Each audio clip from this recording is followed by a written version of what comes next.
O pastor Marcelo nos apresentou. Meu nome é Leandro, sou casado com a Adriele. Nós fizemos Adriele com 2 Ys. É, muito chique. E nós fizemos 2 anos de casado, no dia 13 de outubro passado. E no dia 6 de março nós fazemos 6 anos do nosso primeiro beijo. Eu sou um homem muito feliz, irmãos. Casado com a mulher que eu amo. Por sinal, as irmãs me perdoem, mas para mim é a mulher mais linda aqui essa noite. E é um privilégio poder servir com os irmãos. Uma alegria. Me senti muito honrado quando fui convidado pelo pastor Marcelo. Nós moramos no melhor bairro de Natal. Vocês conhecem o melhor bairro de Natal? Se chama Felipe Camarão.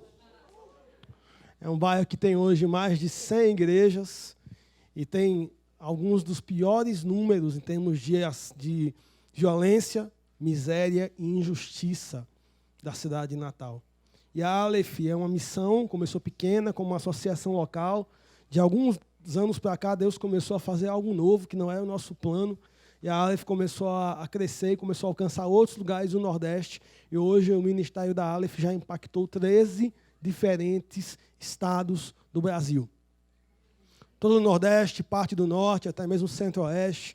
Deus realmente tem feito coisas que nós não esperávamos e nos surpreendido. A Aleph está se tornando uma missão Aleph, e a visão da Aleph é igrejas saudáveis trabalhando juntas para alcançar suas comunidades com o evangelho integral. O evangelho todo para o ser humano todo e para todo ser humano, até o último da terra. Essa é a visão da Aleph.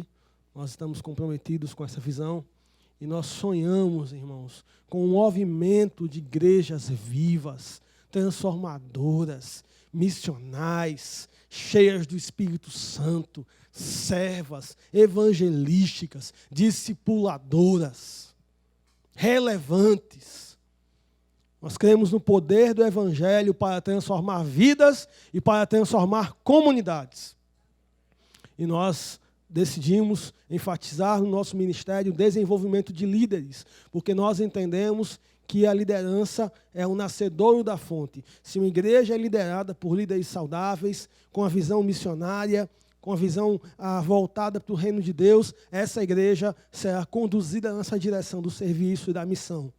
Mas se a igreja não tem uma liderança assim, possivelmente poderá e certamente não será uma igreja missionária, nem transformadora e nem saudável. Tudo começa e termina na liderança. É como um rio, uma fonte. Se num rio tem uma fonte, uma nascente poluída, como será o rio? Mas se nós limpamos o nascedouro da fonte, o que acontece? Águas limpas começam a fluir. E purificam o rio. Nós cremos que a liderança é o nascedouro da fonte. E nós estamos profundamente comprometidos, nós estamos gastando a nossa vida nisso, eu e minha esposa, em treinar uma geração de líderes que amam Jesus, que amam suas comunidades, que amam a missão de Deus. Igrejas saudáveis, cheias de compaixão e que estão envolvidas na missão. É isso que nos move, irmãos. E pela graça de Deus, nossa pequena equipe tem conseguido ter um grande impacto. Temos alcançado hoje mais de 40 denominações, pelo menos, por bairro, pensando numa expectativa bem assim pessimista, de diversos estados do Brasil e pelo menos 600, 700 líderes alcançados todos os anos. Deus tem sido muito bom conosco. Estamos em tempo integral, somos missionários e estamos no desafio de levantar intercessores e irmãos que participem conosco daquilo que Deus está fazendo. Estamos muito felizes de estar aqui essa noite. Eu queria convidar você a assistir um vídeo comigo. A pergunta que esse vídeo faz é: como o mundo enxerga a igreja? Como as pessoas nos veem no lugar onde trabalhamos, no lugar onde estudamos, no lugar onde moramos, nas comunidades onde as nossas igrejas ou nossa igreja está presente, como nós somos vistos, qual é o nosso testemunho público na sociedade.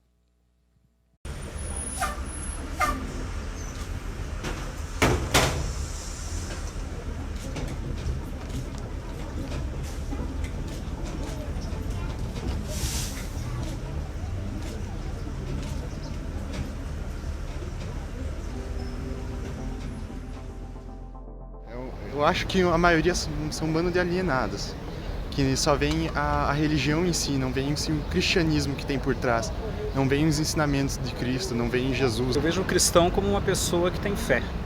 Cristão para mim é aquela pessoa que procura andar direito, procura ser o mais honesto possível.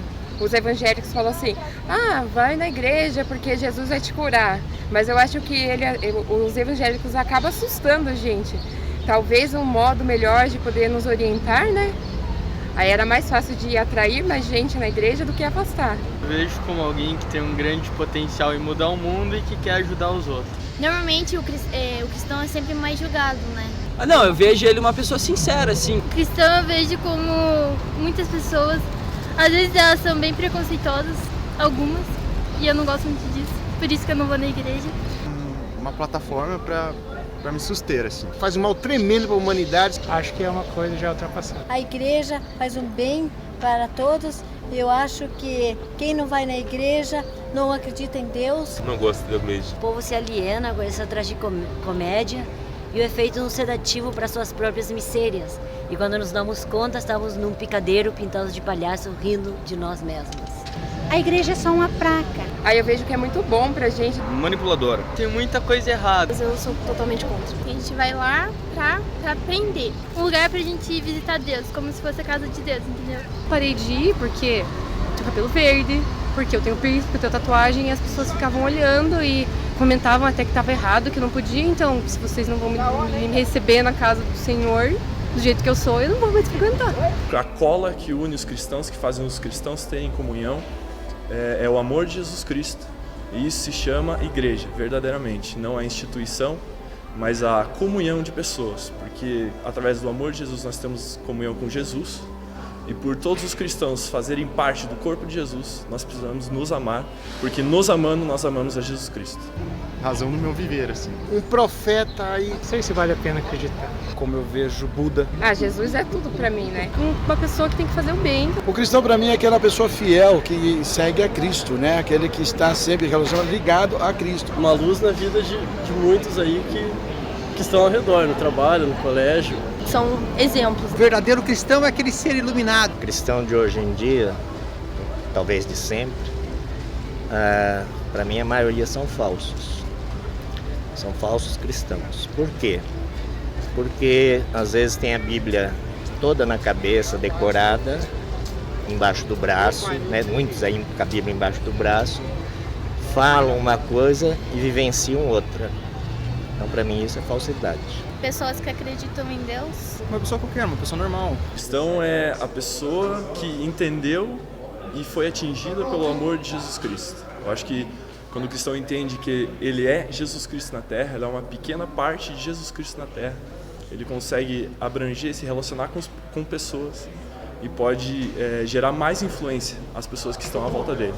Então, para mim, o cristão é a pessoa que aceita Jesus como Senhor e Salvador, que entende o amor de Jesus e com isso ele se torna uma pequena parte do corpo de Cristo. E assim ele pode influenciar quem está à volta dele. A igreja é o alicerce, é a força, é a pedra, é a rocha, aquilo que sustenta você na vida. Como sempre dizem, o corpo de Cristo, né, cara? A casa dos cristãos, mas aonde todo mundo é sempre muito bem-vindo.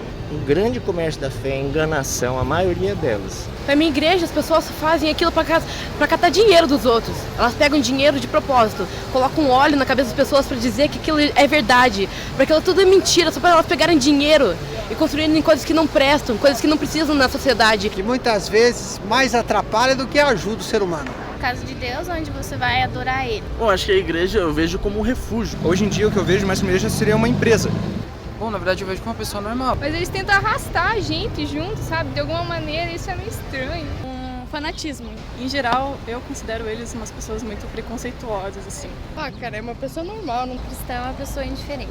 O cristão é uma pessoa que procura, vamos dizer assim, um apoio para não fazer coisas erradas. Pessoas que precisam de uma base para poder viver. Uma pessoa alienada. Pessoa acho que normal, cara. Como pessoa alienada, como uma pessoa que segue uma religião, que acha que o que ele crê é fato.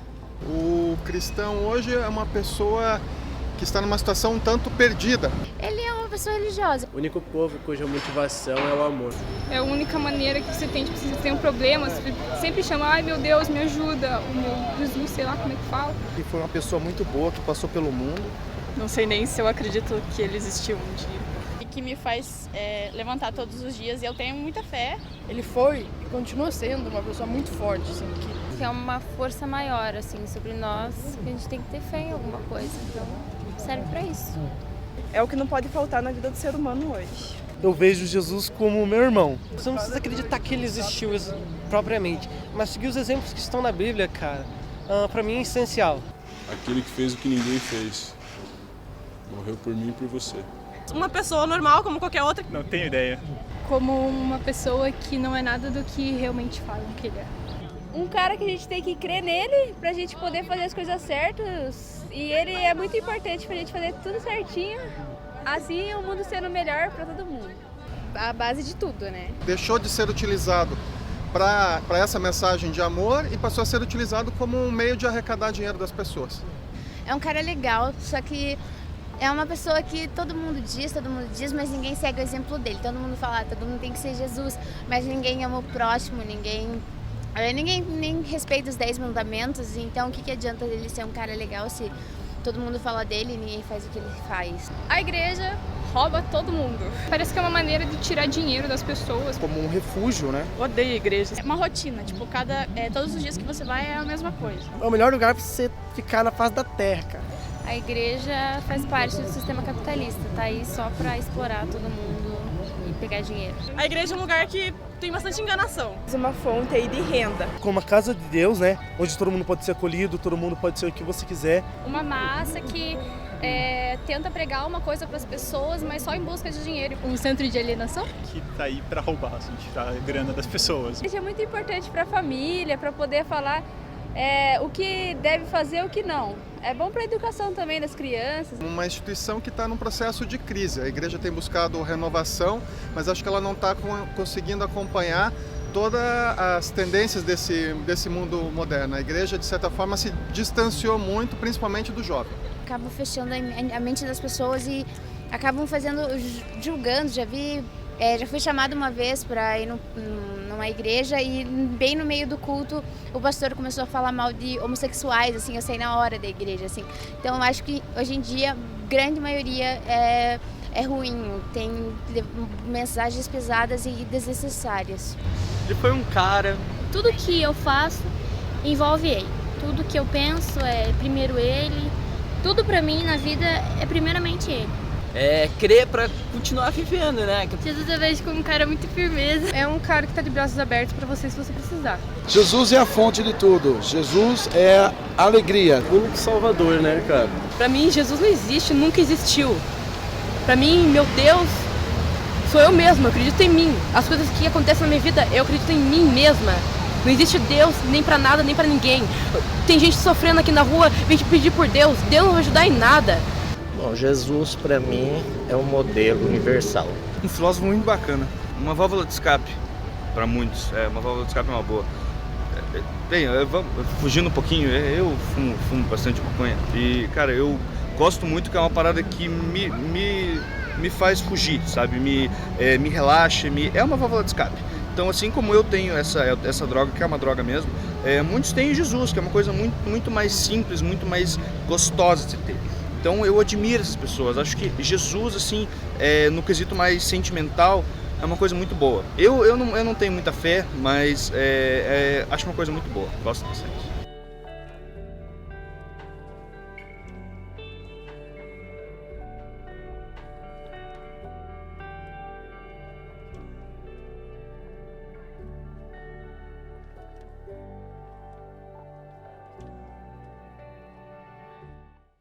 Quem e o que o mundo tem visto através da sua vida.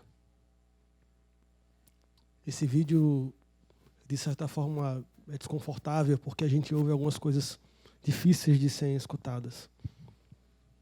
Em alguns momentos a gente percebe que a mesma pessoa que não vê Cristo na igreja, que não vê Cristo nos cristãos, respeita Cristo, deseja conhecer Cristo.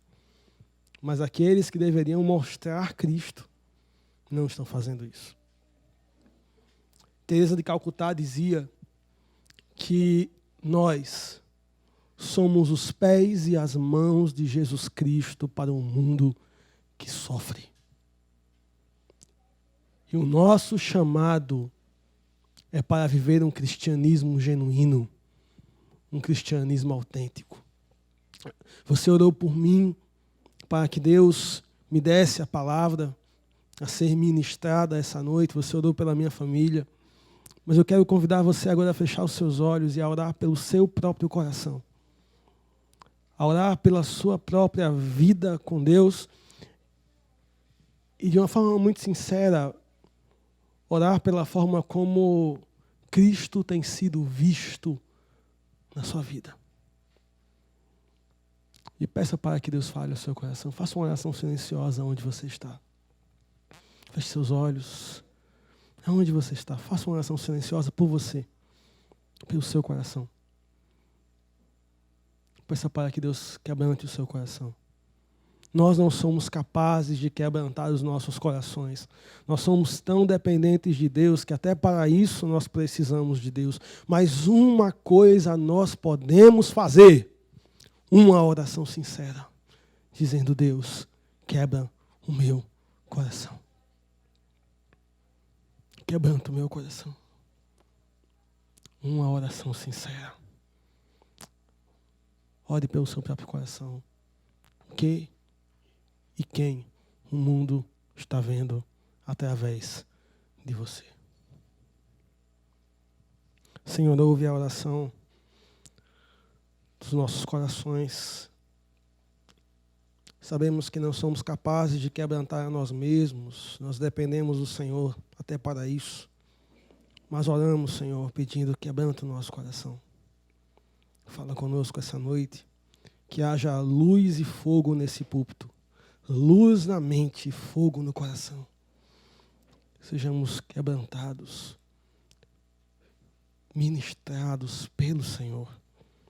Precisamos ouvir a Tua voz. Fala conosco. Em nome de Jesus. Quero convidar vocês para Lucas, capítulo 24. Lucas 24, a partir do versículo 17. Eu gostaria de falar sobre como o mundo deve ver a igreja. Lucas 24, a partir do versículo 17.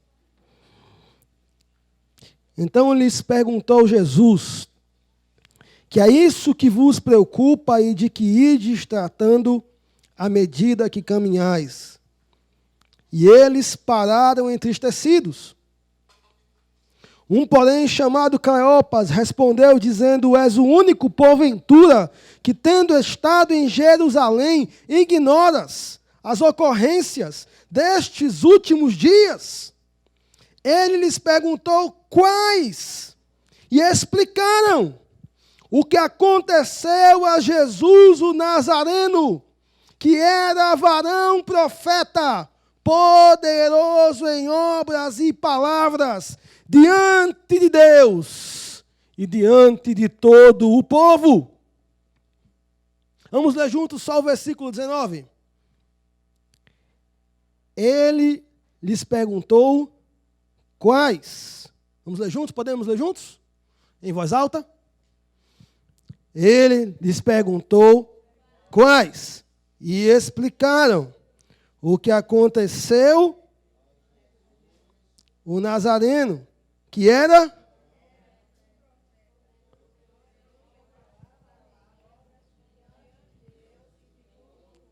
esse texto dos discípulos no caminho de Emaús é muito importante para que nós entendamos como a igreja deve ser percebida, deve ser vista e como podemos entender e viver a missão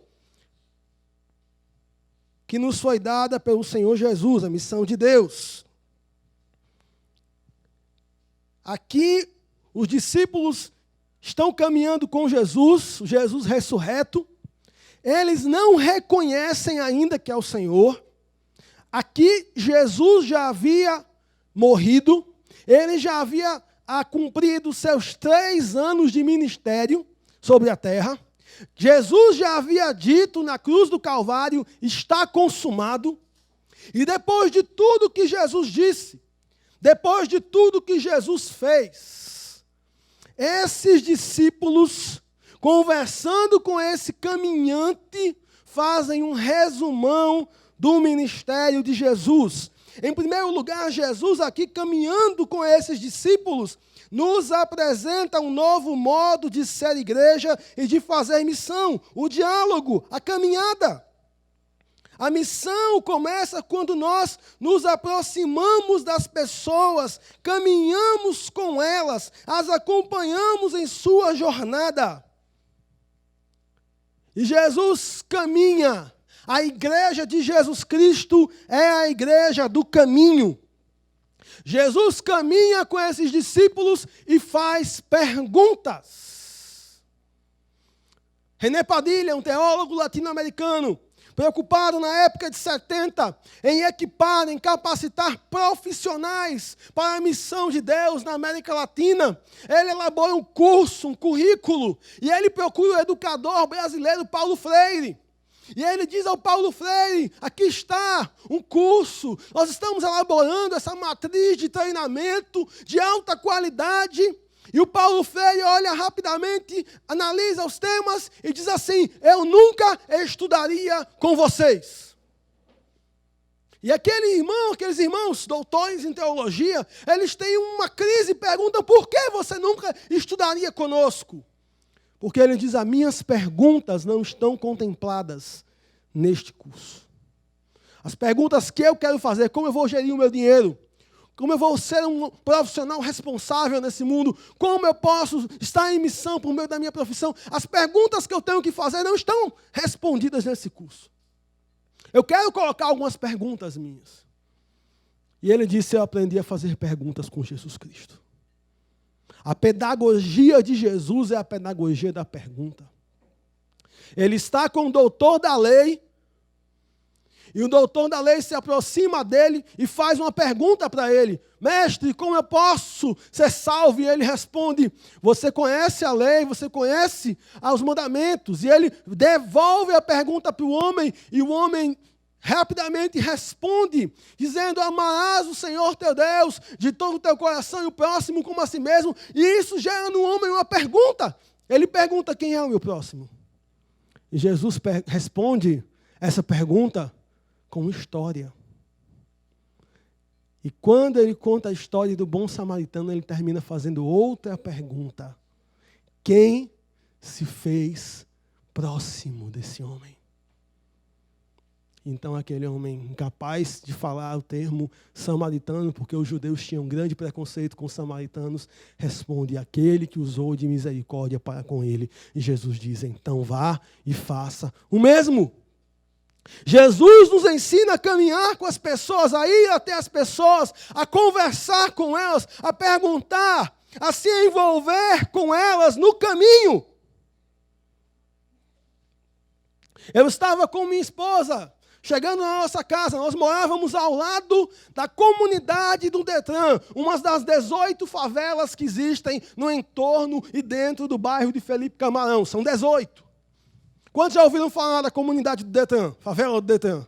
E chegávamos ali, em nossa casa, o Márcio, um moço usuário de crack. Certa vez eu perguntei para o Márcio, quando você começou a usar crack? Ele me disse, crack não, mas as drogas eu comecei com 5 anos. Há meninos sendo iniciados nas drogas, irmãos, com 5 anos de idade. E eu comecei a conversar com o Márcio, a igreja do caminho. Diga assim comigo, igreja do caminho. Caminha com as pessoas. Perguntei para o Márcio, como é que você se sustenta? E ele falou, eu sou catador de lixo. E naquela hora, pastor Marcelo, veio um estalo na minha mente. Eu disse, minha filha, me traga ali uma folha de papel. Me lembrei do testemunho de um missionário de outro lugar, eu vou fazer isso. Chamei aquele moço e disse, Márcio, me diga uma coisa, quem é o maior catador de lixo da história? Ele olhou assim para mim e disse, não sei. Eu disse, muito fácil, Jesus Cristo. E ele ficou sem me entender e disse, porque quando Deus criou o ser humano, a gente era assim. como essa folha branca, perfeita, branquinha, bonita. Mas então o homem decidiu dar as costas ao seu Criador e pecar, e o pecado fez isso com o ser humano. O pecado nos deixou assim. E, Márcio, a Bíblia diz que não há um só que escape, todos pecaram. O pecado nos deixou assim. Mas Jesus é catador. Ele nos pega nesse estado de lixo, nos cata nesse estado, e Ele faz isso com a gente. E então, quando Ele faz isso, nós vemos as marcas profundas que o pecado deixou. Mas Jesus não só nos deixa assim, Ele nos recicla. Ele nos faz nova criatura. E nós voltamos a ser aquela folha branca que nós éramos no início. É essa obra que Ele faz em nós, Márcio. E realmente a Bíblia diz que Jesus é catador. É isso que está em Isaías 53. Ele levou sobre si a nossa dor. Ele catou a nossa dor, entendeu? Catador. Ele catou a nossa dor. Conversar com as pessoas, caminhar com as pessoas. É isso que Jesus faz com esses discípulos. E Ele faz uma pergunta para eles sobre o que vocês estão caminhando, qual é o assunto do momento. E eles dizem, estamos falando, você é o único que não sabe o que aconteceu em Jerusalém. E Ele disse o quê? O que aconteceu a Jesus, o Nazareno, que era varão, profeta, poderoso em obras e palavras diante de Deus, mas também diante de todo o povo. Cleopas, esse discípulo que aparece mais uma, duas vezes nas Escrituras, aqui está fazendo um resumão da vida e do ministério de Jesus. Depois de tudo que Jesus disse, depois de tudo que Jesus fez, quais foram os aspectos que ficaram mais presentes na memória dos discípulos? Como os discípulos resumiram Jesus? Por que isso é importante? Porque Jesus é o modelo da igreja. Jesus é a forma da igreja. O propósito de Deus para você, meu irmão, para você, minha irmã, não é te fazer a pessoa mais próspera da cidade, a pessoa mais rica da cidade. O propósito de Deus para você é fazer você a imagem de Cristo. É te fazer mais parecido com Cristo. Ele é a forma. O que Deus está fazendo é nos moldando dia após dia a imagem do seu Filho. Esse é o propósito de Deus para nós. É que nós possamos chegar ao final de nossos dias, bradando alto, de todo o coração, já estou crucificado com Cristo. E a vida que eu vivo na carne, que eu possa viver na fé do Filho de Deus, que me amou e entregou a si mesmo por mim, que não viva eu, mas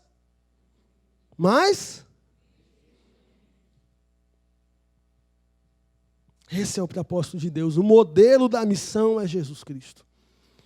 Como podemos aprender e entender se somos uma igreja fiel no cumprimento da missão de Deus? Nós temos um modelo. E o padrão de Deus é alto. O padrão de Deus não é Davi, o padrão de Deus não é Moisés, o padrão de Deus é Cristo.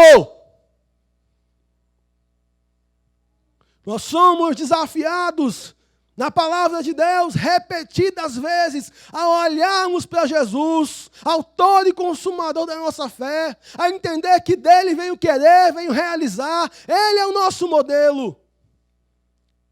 Sede meus imitadores como eu sou de Cristo. Quem você está imitando, meu irmão? Se não é a Cristo, tem alguma coisa errada. Nós somos discípulos de Cristo. Por isso nós precisamos olhar para Jesus como o nosso molde, como o nosso prumo. Esses dias o meu pastor me disse, não sai do prumo. Como o nosso prumo, como o nosso molde, como nossa forma. Olharmos para Jesus e aprendermos de Jesus. É isso que ele nos diz, aprendei de mim. Então, se Jesus é o modelo da igreja, como a igreja deve ser reconhecida pelo mundo? Assim como Jesus Em primeiro lugar, a igreja deve ser conhecida como poderosa em obras e poderosa em palavras. Diante de Deus, mas também diante de todo o povo. Uma igreja poderosa em obras e palavras, diante de Deus, mas também diante de todo o povo. Isso nos traz responsabilidades quanto a disciplinas espirituais, a uma vida de intimidade com Deus, profundidade na palavra de Deus, diante de Deus. Mas isso também nos traz responsabilidades quanto ao serviço, ao testemunho social, por meio da proclamação de boas obras, de atos de justiça, diante de todo o povo. Uma igreja relevante é reconhecida pela comunidade onde ela está inserida.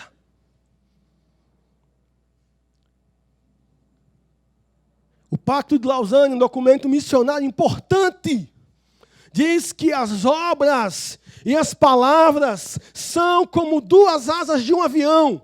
Você já viu um avião voar com asa só? Sim ou não? Uma asa se chama evangelização e a outra asa se chama serviço, obras, atos de justiça. O Pacto de Lausanne também usa a figura de duas lâminas de uma tesoura, dois lados de uma mesma moeda. A missão da igreja é como um avião que tem duas asas. E para que essa missão voe adequadamente, essas duas asas, o evangelismo, o anúncio do evangelho, as palavras, devem estar bem equilibradas com as obras, os atos de justiça, o testemunho social, a ação transformacional na sociedade, as boas obras. Uma igreja que imita a Jesus é poderosa em obras e poderosa em palavras diante de Deus, mas também diante de todas as pessoas. É uma igreja relevante. É uma igreja que faz falta. Efésios 2, versículo 8 e 9 nos diz que boas obras para nós não são questão de salvação. A salvação não vem de nós, não vem de boas obras, vamos ver se vocês lembram, né? Não vem de vós, não vem de boas obras para que ninguém se... Aí o versículo 10 continua dizendo, a gente esquece o versículo 10, pastor Marcelo. O problema é que a gente só lembra do versículo 8 e 9, a gente esquece do 10. O 10 continua dizendo, vós, porém, fostes criados em Jesus Cristo para o quê? Para boas obras, as quais Deus preparou para que andássemos nelas. Existe um caminho para você, brother. Existe um caminho para você, minha irmã. Esse caminho é um caminho de obras. Esse caminho é um caminho de serviço. Esse caminho é um caminho de amor. Esse caminho é um caminho de compaixão que Deus preparou para que andássemos nelas. Tanto é que em Apocalipse, quando o livro de Apocalipse vai se referir às vestes da noiva do Cordeiro, as vestes que adornam a noiva do Cordeiro, que tornam a noiva do Cordeiro ainda mais bonita, atraente. Apocalipse diz que estas vestes são os atos de justiça dos santos. Talvez sem essas boas obras, o evangelho não pareça assim tão atraente. Porque aquilo que nós fazemos fala tão alto que quase não dá para ouvir o que a gente faz. Era por isso que São Francisco de Assis dizia para os seus evangelistas, prega o tempo todo e, se preciso for, use as palavras. As pessoas precisam ouvir muito menos o nosso discurso e ver muito mais da nossa vida. E isso precisa fluir de nós como, irmãos, algo que faz parte do nosso discipulado. Como William Booth, o pastor que fundou o Exército da Salvação, que é considerada a organização não governamental mais eficiente do mundo. E quem disse isso foi Peter Drucker, o pai da administração moderna. Ele disse que aquela é a organização social mais eficaz do mundo. Aliás, ele disse que era a mais eficaz de todas as organizações. E William Booth é um homem apaixonado. E ele dizia: eu não vou descansar enquanto houver um mendigo na rua, enquanto houver uma criança abusada, enquanto houver uma mulher violentada, enquanto houver pessoas indo para o inferno, eu não vou descansar. Na chamada de William Booth, ele tem um sonho, e ele vê crianças em situação de miséria, indo para o inferno, e ele começa a orar, e ele pergunta: quem vai, Senhor, libertar essas crianças? Quem vai? E Jesus diz a ele: vá, você, é você.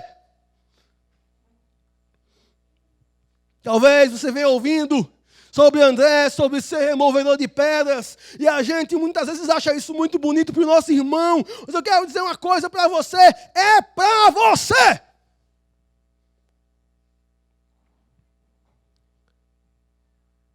Efésios 2:10 deixa muito claro que isso faz parte do nosso discipulado.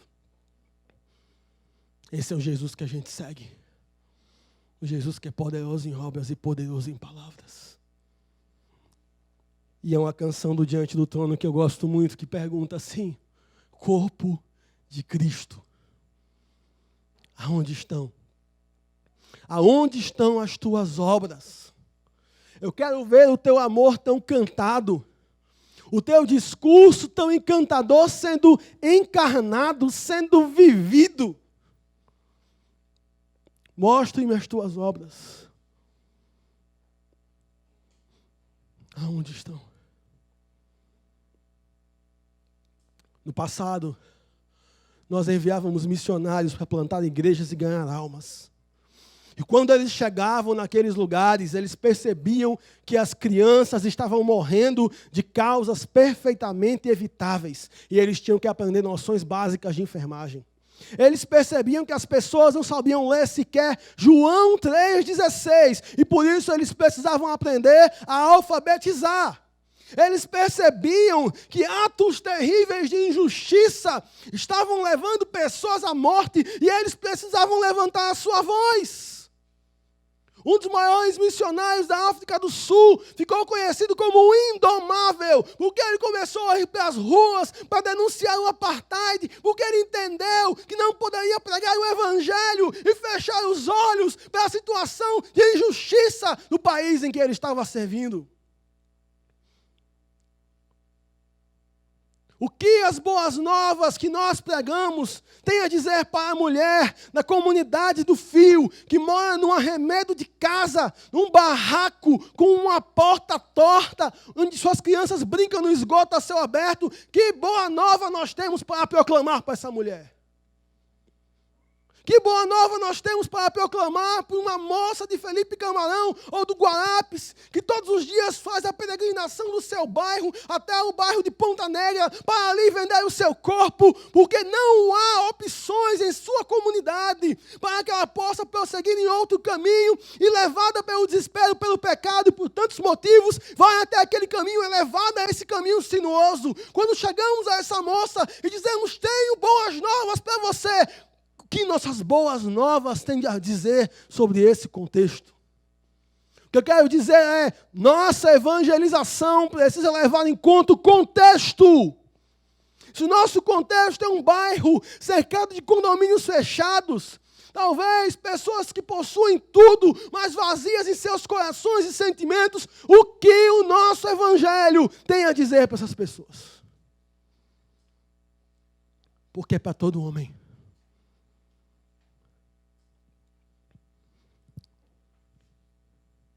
Assim como no passado os missionários eram enviados para os campos para pregar o evangelho e ganhar almas. E percebiam que o campo pede mais do missionário. Diga assim comigo, o campo pede mais. Nós vamos aos nossos bairros e comunidades querendo pregar o evangelho e ganhar almas. Mas o bairro, a cidade, o campo pede mais dos missionários, cada um de nós. Uma igreja poderosa em obras e palavras. Por diversas razões históricas, nós temos nos restringido muitas vezes a ser somente poderosos em palavras.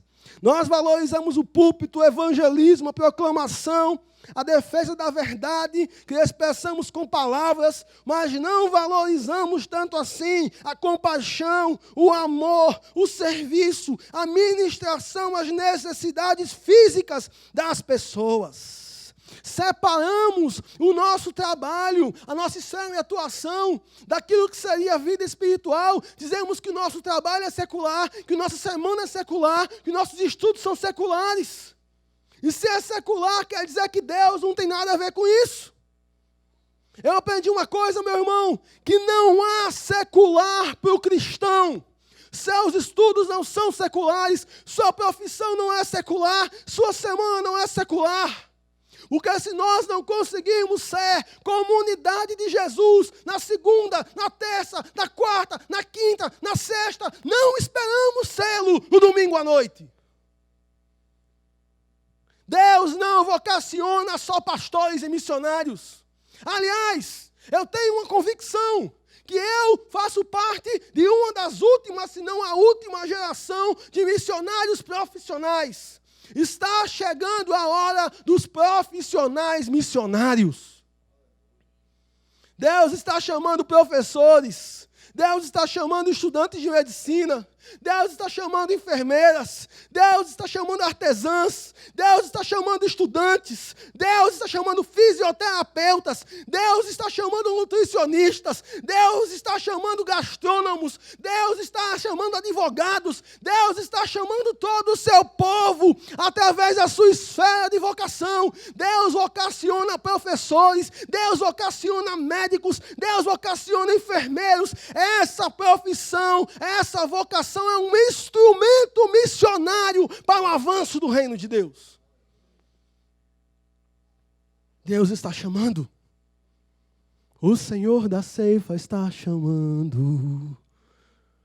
Ele está chamando não apenas aqueles que pregam do púlpito, mas aqueles que vivem do consultório, da sala de aula, da sua casa como dona de casa, na sua esfera de influência, no seu condomínio. Porque a missão, ela é de Deus, e Deus convoca todo o seu povo a participar dela. Por isso que é chamado missionário, entendeu? Deus já está em missão e Ele está convidando você a estar em missão com Ele.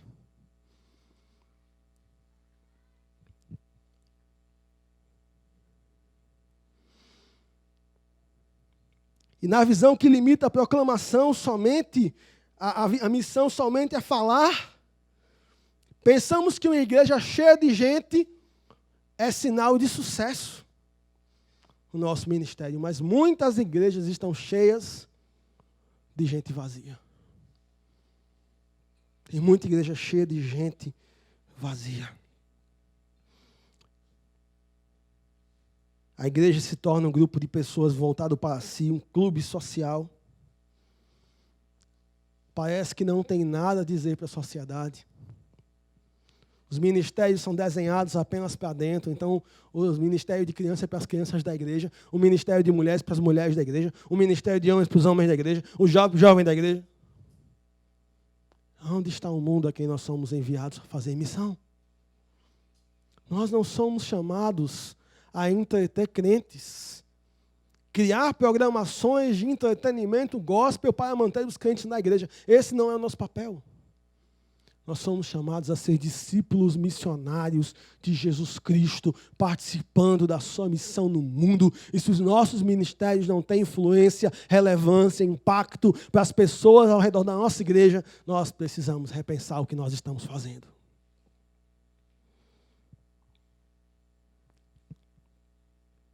uma pergunta que cabe a todos nós aqui essa noite, especialmente aqueles que são seminaristas, líderes de células, da liderança de jovens, de mulheres. É a seguinte: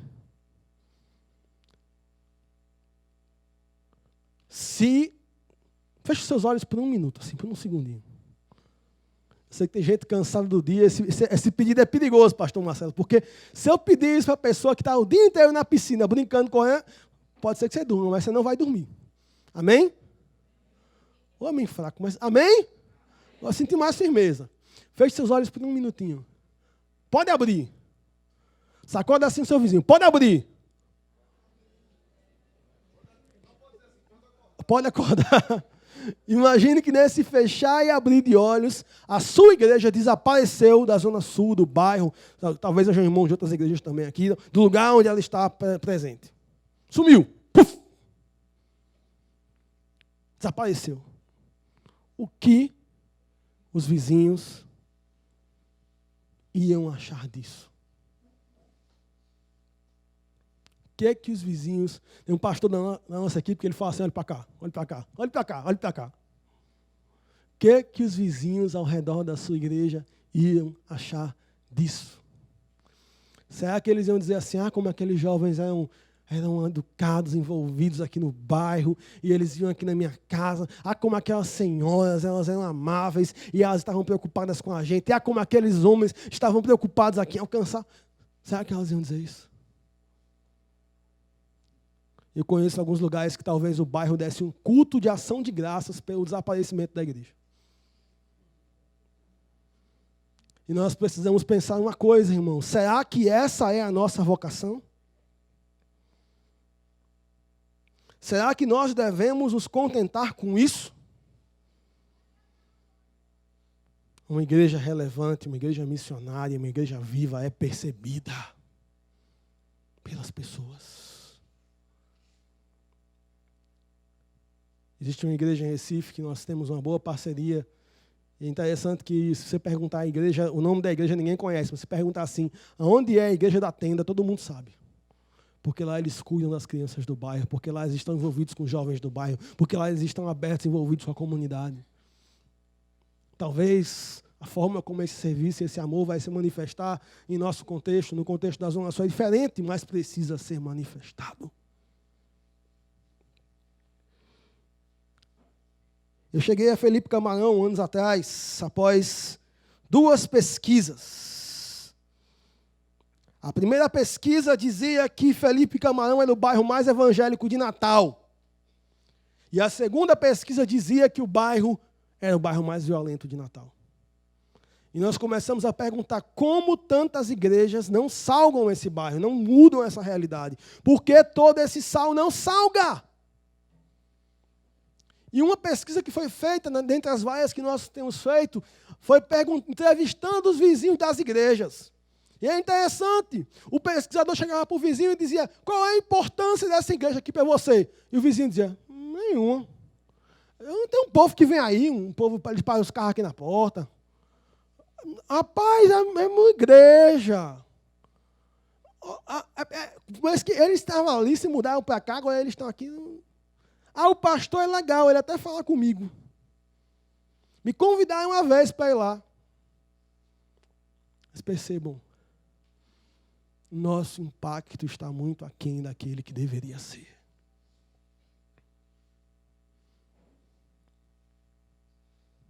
Se nós somos removedores de pedras, se nós somos chamados a levar Cristo às pessoas, esse amor não precisa ser somente ouvido, ele precisa ser visto. E ao analisarmos o papel da igreja na obra de transformação, nós percebemos que isso não é coisa nova. A igreja sempre refletiu sobre a sua vocação. Em cada geração, a igreja sempre procurou servir de forma prática, ela sempre influenciou a sociedade, mostrando que o nosso trabalho missionário não é apenas povoar o céu, é discipular as nações da terra. Um colega nosso, missionário, acabou o seu curso missionário, curso de missões, em uma agência e foi para a Romênia. A Romênia havia acabado de sair de uma ditadura comunista do Ceausescu, o pior ditador comunista, irmãos, da história da União Soviética. E o Ceausescu havia morrido há pouco tempo, havia muita fome, as pessoas desesperadas, e eles chegaram lá, eles não sabiam falar romeno, alguém subia num caixote, pregava o evangelho em inglês, aparecia um tradutor do povo, daqui a pouco se juntava uma multidão, pessoas recebiam Jesus. Mas aquele missionário começou a perguntar, será que é só isso? E o que o evangelho que eu tenho a pregar tem a dizer contra a fome desse povo? E ele voltou para o Brasil em crise. E ele fez um curso de desenvolvimento comunitário parecido com o nosso. E ele, com Darren e Bob Moffat, que são pastores americanos, ele chegou, o seu pastor enviou ele para um lugar, ele escreveu um projeto de um centro comunitário chamado Centro de Assistência e Desenvolvimento Integral. E aí o empresário da igreja está na sua fazendinha. Porque essa fazendinha foi criada originalmente, me disseram hoje, para a família. Então, algo muito parecido com isso, para a família. E eles estavam ali comendo churrasco, um churrasco gostoso, e o cheirinho de churrasco subindo. E quando eles olharam para o lado, tinha crianças da favela, da comunidade ao lado. Estavam todas elas, dezenas e dezenas, na cerca, sentindo aquele cheirinho de churrasco e querendo entrar. E Deus falou com ele. E disse que aquela propriedade pertencia àquelas crianças. Não me perguntem como o projeto do Maurício chegou nas mãos dele. Ele leu o projeto, ele disse, vou doar para vocês o terreno, é de vocês, é daquelas crianças. E eles colocaram uma faixa, escolinha de futebol aqui, domingo que vem. Primeiro dia tinha 280 crianças. E eles entenderam que aquilo era a resposta de oração, e realmente Deus estava confirmando. Depois, no próximo encontro, tinha mais 180. E eles implantaram ali um centro de assistência que hoje tem mais de 10 frentes de trabalho diferentes. Uma igreja foi plantada como fruto daquele trabalho. Uma senhora está no salão de beleza escola, aprendendo a cortar cabelo, mas sempre tem um devocional e alguém fala de Jesus, e aquela mulher estava em depressão, tentou se matar 2 vezes, vai para aquele salão de beleza, escuta o evangelho, decide receber Jesus como Senhor, é discipulada, se torna uma líder na igreja, termina o curso, se torna uma cabeleireira, eles criam uma cooperativa, ela se torna líder da cooperativa. A vida daquela mulher é transformada por um evangelho que vai além das palavras, em que palavras e obras se fundem, um evangelho que é integral, que não separa aquilo que Deus não separou. Talvez se alguém tivesse chegado até ela com um folheto, aquela mulher teria se suicidado. Mas foi um evangelho integral que alcançou sua vida. Eu quero ver a sua fé em obras. O que diz o Senhor? E esse é o clamor das pessoas ao nosso redor. Gandhi, aquele líder indiano, ele disse assim, eu gosto do seu Cristo, o que eu não gosto é do seu cristianismo. Porque nós precisamos viver um cristianismo autêntico. E na história da igreja, irmãos, nós vemos vários exemplos. Vários exemplos. Por exemplo, a corrida às pragas. A corrida às pragas. Quero convidar aqui esse menino aqui. Você pode vir aqui, por favor? Vocês 3 aqui primeiro. Pronto. Estamos com pouco tempo, então quero concluir nos próximos minutos. Então vou chamar vocês 3 que estão aqui na frente, ok? Então, a corrida às pragas. Na história da igreja primitiva houveram muitas pragas, febre tifoide, peste negra e tantas outras. E quando alguém era acometido de uma praga dessa, sabe o que acontecia? As pessoas vinham falar com ele. E alguém dizia assim, ele pegou febre tifoide. As pessoas corriam das pragas. Mas sabe o que os cristãos faziam? Olha, ele tem febre tifoide. Os cristãos faziam isso. Era isso que os cristãos faziam. Eles corriam às pragas. Obrigado, queridos. Se 4 pessoas eram acometidas de peste negra ou de febre tifoide. E eram cuidadas pelos cristãos. 3 delas morriam, uma ficava viva. Ela dizia: que amor é esse? Que Deus é esse? Que povo é esse? Eu quero ser o seguidor desse Jesus. Foi assim que a igreja primitiva cresceu, queridos. Não foi estratégia de crescimento numérico, não foi estratégia de marketing eclesiástico, foi vida. Cristianismo autêntico. Foi obra e palavra. Compaixão não apenas falada, mas vivida, como diz o apóstolo Tiago. Filhinhos, não ameis de palavra e de língua, porque esse não é o amor cristão. Ameis em ação, em obra e em verdade. Me mostre a sua fé somente com um discurso, e eu lhe mostrarei a minha fé por meio das minhas obras. Essa história, irmãos, de educação para todos, você acha que isso veio de onde?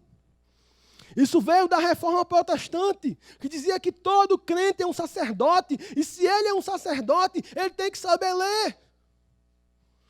E eles começaram a alfabetizar centenas e centenas e milhares de pessoas, e as primeiras universidades do mundo foram frutos de avivamentos, porque eles entenderam que a missão da igreja era discipular as nações, e eles começaram a abrir universidades para equipar pessoas para isso.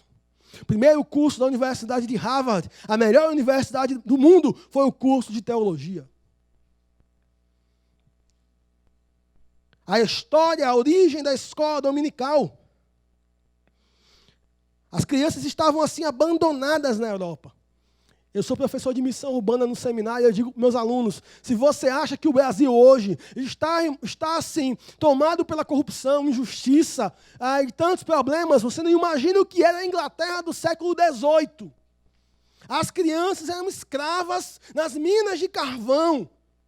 John Wesley, quando ia às minas de carvão pregar o evangelho, a única coisa que se via no meio daquelas minas escuras, aqueles rostos encarvoeirados, eram as lágrimas prateadas daquelas pessoas que se rendiam ao Senhor Jesus Cristo.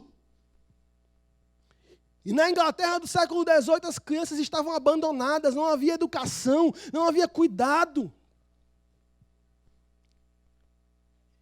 E a igreja começou a abrir escolas dominicais. Porque lembre-se, as crianças trabalhavam.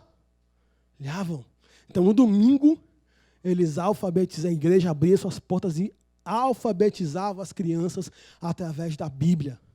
As crianças eram alimentadas, elas eram cuidadas, elas eram ensinadas. E a escola dominical era conhecida como a escola dos esfarrapados. A escola dominical se espalhou como um movimento social pela Europa. E historiadores atribuem às escolas dominicais o fato de a Inglaterra ter se levantado para liderar a Europa. A abolição da escravatura. Um homem chamado William Wilberforce sentia um forte chamado para a vida pública, elegeu-se deputado e começou a apresentar um projeto de lei para a abolição da escravidão na Inglaterra. Ele apresentava o projeto e era derrotado. Apresentava o ano seguinte e era derrotado. E o ano seguinte? E um ano depois? E no próximo ano? Ele aprova o projeto 33 anos depois. 3 dias depois, ele morre. Nós olhamos para trás e ficamos envergonhados ao ver como parte da igreja apoiou a escravidão. Mas eu me pergunto, daqui a 20, 30 anos, se o Senhor não voltar, quais são as nossas omissões que vão deixar a igreja daqui de 20, 30 anos à frente envergonhada? Porque nós não fizemos nada. Será a epidemia do crack? Nas primeiras semanas de 2015, um jovem morreu a cada 5 horas no Rio Grande do Norte, e a maioria deles por causa do crack. Será o abuso e exploração sexual de crianças que afeta uma criança a cada 15 segundos? São epidemias silenciosas, mas que trazem morte. Será que o nosso modelo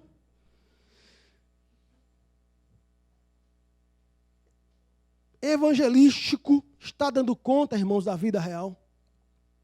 Será que o nosso país não clama por um tipo de intervenção missionária que vá muito além das 4 paredes da igreja? Será que as questões cruciais na nossa geração, tais como violência, pobreza, miséria, desigualdade, não provocam uma resposta mais intencional da igreja? Será que a nossa visão missionária de ganhar almas está dando conta, irmãos, da vida real e dos anseios do nosso tempo? Porque como é que acontece? A gente fala assim, quem quer receber Jesus como Senhor? E vem aquela alma sem corpo, né? É assim? Quem vem? Uma pessoa. Um ser humano. E se ela tem depressão, como é que ela vem? Se ela mora no esgoto a céu aberto. Se ela é analfabeta. Nosso papel não é de ganhar almas sem corpo, porque alma sem corpo é fantasma e corpo sem alma é cadáver. Nossa missão é para o homem todo, é para o ser humano todo, é o evangelho todo. Será que o nosso compromisso com a missão de Deus não vai nos levar, não deve nos levar, eu creio que deve, a um compromisso mais intencional com temas como justiça, transformação e dignidade? E todo esse tipo de questionamento gera diversas perguntas. Como nós podemos usar melhor o nosso tempo para servir a comunidade? Como nós podemos usar melhor os nossos recursos? Porque eu tenho aprendido que todo recurso que nós precisamos para fazer missão já está no bolso da igreja. O Senhor tem nos dado recursos. Como usamos os nossos recursos em relação à missão de Deus? Como nós administramos o nosso tempo? Sabe quanto tempo nós precisamos para cuidar de 20, 30, 50 crianças de uma comunidade e trazer um impacto? 3 horas por semana. 3 horas por semana. Será que nós já nos perguntamos como Deus quer usar a nossa profissão, os nossos talentos, os nossos dons? E não precisa ser em grandes coisas, queridos. Porque nós não podemos fazer grandes coisas. Nós só podemos fazer pequenas coisas com grande amor. E essas pequenas coisas juntas se tornam grandes. Tudo que começa grande começa deformado. Começa com pequenas ações, gestos. Por fim, me chama a atenção nesse texto que Jesus aqui é chamado de profeta. E ele era o único que tinha a plenitude dos 5 dons ministeriais. Mas aqui ele é chamado de profeta, e os profetas do Antigo Testamento eram altamente conectados com a realidade da sua época. Se fosse nos dias de hoje, os profetas como Isaías, como Miqueias, andariam com um iPad na mão e uma Bíblia na outra. Eles eram altamente conectados com o seu contexto, com a sua realidade. Eles eram envolvidos, eles não poderiam de forma alguma, como algumas pessoas caracterizaram aqui, serem chamados de alienados.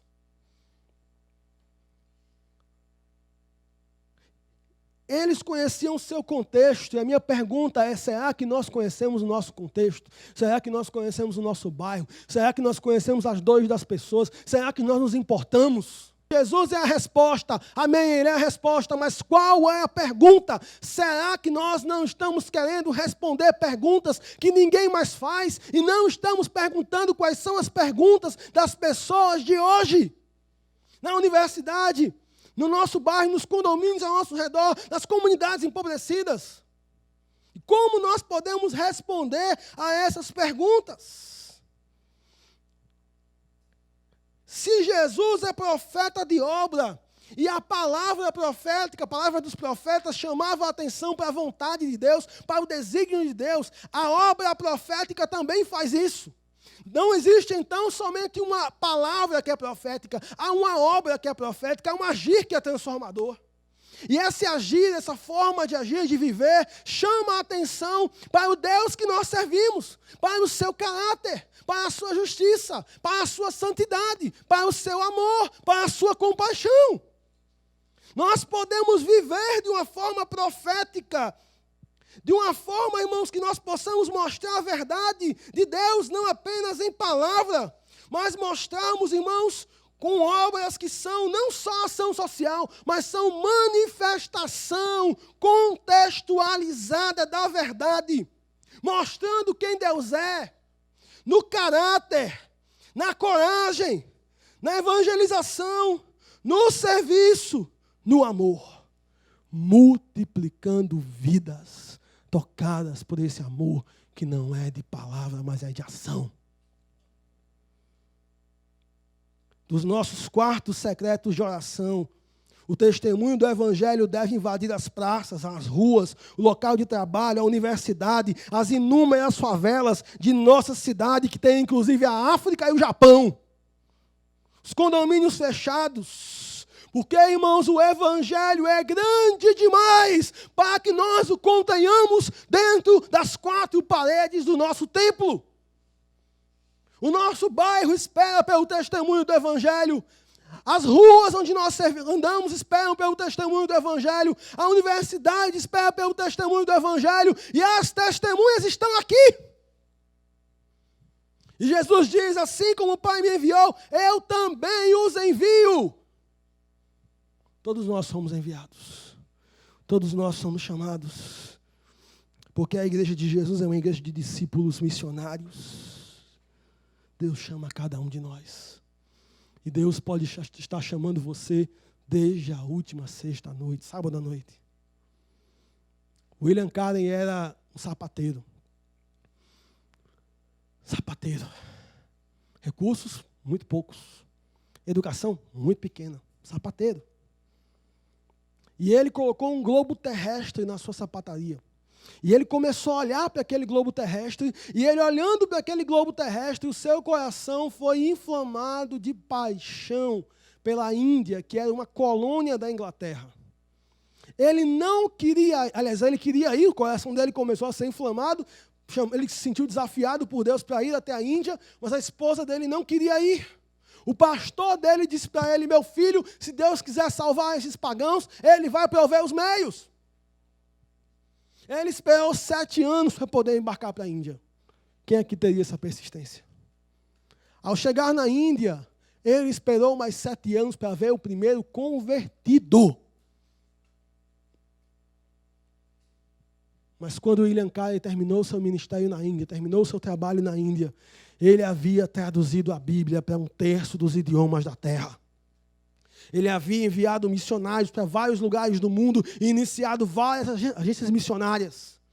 Ele havia aberto 26 igrejas e 126 escolas, a maioria para meninas, porque na Índia não tinha educação para meninas, só tinha educação para meninos. Foi William Carey que abriu as primeiras escolas para meninas. Ele havia traduzido as principais obras da literatura mundial para a linguagem da Índia. Ele havia aprendido agronomia, porque ele percebeu que as pessoas não sabiam plantar. Então ele começou a poder ensinar as pessoas a plantar e continuar vivas, podendo se alimentar do que plantam e assim poderem ouvir o Evangelho. Ele confrontou o sati. O sati era um costume institucionalizado com o apoio da política pública, que era o seguinte: se um homem morre e ele é casado, a mulher é queimada viva. Porque eles entendiam que a mulher pertencia ao homem. William Carey foi aquele que levantou a voz contra o sati e mobilizou a Índia contra o sati. E até hoje o sati foi abolido da Índia. Um missionário cristão transformando a cultura de um país. Ao final do seu ministério, quando esse homem partiu para o Senhor, o governo da Índia decretou luta oficial por 3 dias naquele país. Quantos de nós, se morrêssemos hoje, sequer seríamos notados pela nossa cidade? como nós devemos ser reconhecidos pelo mundo. Que e quem está sendo visto através da minha e da sua vida? O que Jesus está lhe chamando para fazer? Eu quero orar por pessoas que estão sentindo o chamado de Jesus desde o último sábado, para serem removedores de pedras, para serem servos de Deus, que anunciam o Evangelho com a sua profissão, com seus talentos. Pessoas que entendem que Deus tem lhe dado talentos, que Deus tem lhe dado recursos, que Deus tem lhe dado dons. E você essa noite gostaria de dizer para o Senhor: eis-me aqui, Senhor. Eu estou entendendo o recado. Eu estou entendendo o recado. Talvez o Senhor está chamando missionários nesse lugar. Que talvez você está pensando o que você vai fazer. E Deus está falando com você, está lhe chamando para um lugar específico, para uma região específica, para um desafio específico. Eu quero orar pela sua vida. Eu não vou pedir que você venha aqui na frente. Mas se você gostaria de sair desse retiro com compromisso. O pastor Jeremias Pereira, a quem admiro muito, costuma dizer: o que muda a nossa vida não é aquilo que nós escutamos. Nós escutamos muitas coisas. O que muda a nossa vida é aquilo que a gente decide fazer e faz. O mistério da pregação é que Deus mistura as suas palavras com a do pregador. E fala conosco de formas bem particulares e nos traz desafios. E talvez Deus está te desafiando, Deus está te confrontando, Deus está te chamando, assim como chamou William Carey, um sapateiro, através de quem Deus impactou uma nação, aliás, através de quem Deus impactou o mundo. John Wesley era só um moço, um menino, como a maioria de vocês da Inglaterra. E esse moço decidiu acertar a vida com Deus. Ele decidiu andar com Deus. E através do ministério desse homem, Deus abalou a terra. Ele dizia assim: me dê apenas 100 homens e mulheres que amem a Deus mais do que qualquer outra coisa, que abominem o pecado, que queiram ser usados por Ele, e eu abalarei a terra. Alguns anos atrás eu encontrei um pastor japonês de uma igreja chamada Holiness. E eu não sabia que igreja era essa. E perguntei: pastor, que igreja é essa? E ele me disse: essa igreja foi fruto do trabalho de John Wesley. E eu, impressionado, disse: pastor, o trabalho de John Wesley impactou o Japão. E ele me disse: meu filho, esse moço impactou o mundo. Uma decisão de se entregar totalmente, de se dispor, de colocar nas mãos do Senhor os 5 pães e 2 peixinhos que Ele tem nos dado. Talvez a gente se vê tão pequeno, nossa idade, nossas dificuldades, história e tantas coisas. Mas o Senhor está apenas convidando o menino que tem os 5 pães e 2 peixinhos. A multiplicação é Ele quem faz. A multiplicação das vidas é Ele quem faz. O nosso papel é apenas chegar diante dEle e dizer: Senhor, aqui está a minha vida. Aquilo que o Senhor tem me dado. E eu quero me apresentar diante do Senhor para ser usado por Ti. Eu não quero sair desse retiro da mesma forma que eu entrei. Eu não quero sair desse retiro sem uma decisão de viver a minha vida para a Tua glória.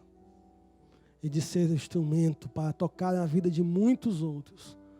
Através de gestos de amor, de serviço.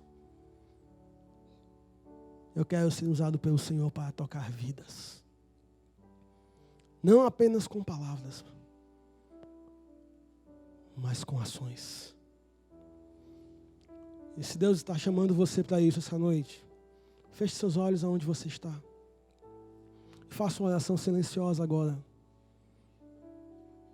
John Haggai, um pregador do Evangelho que tem mais de 90 anos, diz que Nunca devemos pregar o Evangelho sem fazer um veredito, sem convidar as pessoas a uma decisão. Eu creio que o Senhor tem nos desafiado a uma decisão. Aí mesmo onde você está. Eu quero orar por você, se Deus está lhe chamando de forma específica. Se você está se sentindo desafiado a fazer mais para alcançar vidas com aquilo que o Senhor tem te dado. Eu gostaria que você fizesse um sinal com a sua mão e eu quero orar por você aí mesmo onde você está. Amém. Amém. Amém.